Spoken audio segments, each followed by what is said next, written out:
Counseling in the classroom. It's an idea a Bibb County graduate believes could help students who've had adverse experiences, students like her. That's why I feel like so many of us turn out the way that we do, because we're so angry from things that are happening to us at home that we go out into the world and we don't know what to do with that anger. We don't know how to cope with it. Jasmine Revels believes that anger not only leads to young boys and girls committing crimes, but becoming victims of crime as well. So far this year, 5 teenagers have been killed in Macon. 4 of them were at some point students in the Bibb County School District. It was almost like every month, it's like, hey, I need to organize a crisis team to go to this school. Tonisha Rosser is the Director of Student Support Services for the Bibb County School District. She's just completed her first year in the role. When we sat down in her office, I showed her what Jasmine told Project Macon weeks ago. You're 6 years old and you've already been to 8 funerals. That does damage. Then I asked what she thought. I think that Jasmine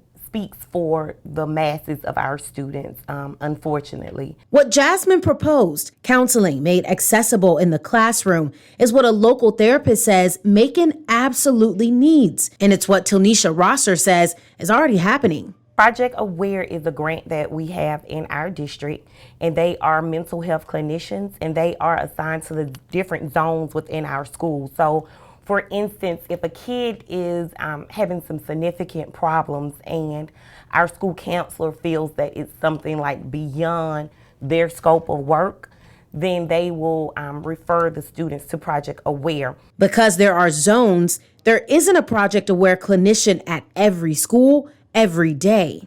Why not have someone in each school every day? And I don't know if it's a funding issue based on the grant, I don't know. Project Aware is funded by a 5-year grant. It started in 2020, so there's just a few years left, meaning it may not be a long-term initiative. She's unsure if the district will be able to sustain the clinical help once the grant expires.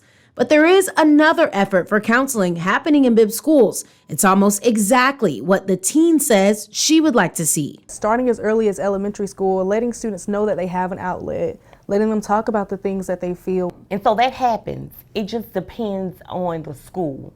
So like some of our counselors in elementary school, they're in the specials rotation, meaning just like kids go to PE, they go to art, they go to music, they go to counseling. The counseling classes cover a wide range, like bullying and even grief. But those classes begin and end in elementary school. In middle school, the students aren't, counseling services aren't necessarily in the rotation as far as specials, because that's when, you come in, you have some foreign languages, you have all of those things that could transfer over to be Carnegie units for high school. Though counseling isn't still a class for older students, Rosser says they still have options, but in many cases, it relies on whether the student is willing to talk.